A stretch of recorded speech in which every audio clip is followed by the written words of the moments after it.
We are going to do a quick walkthrough of a 2021 Dynma AirKomp case clamp that is in excellent condition. This 2021 Dynma AirKomp case clamp, distributed by Koch, has a setup speed close to that of a Yuling and the accuracy of a BSE Cosmo.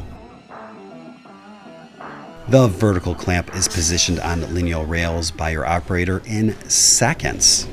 So there's no waiting for a slow ball screw for positioning. You simply lock the carriage in place pneumatically.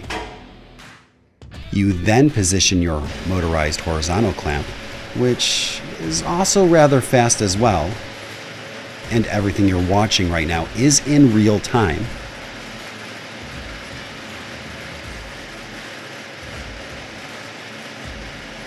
And then cycle the machine with the dual buttons for safety.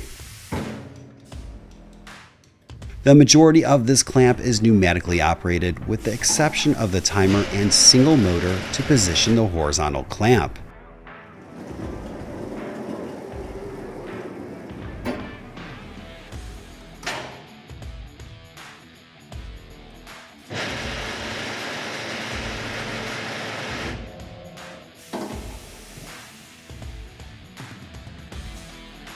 The maximum capacity is 2,470 millimeters by 1,380 millimeters by 700 millimeters, while the minimum capacity is 330 millimeters by 300 millimeters by 200 millimeters. There is also a rear safety fence on this particular machine.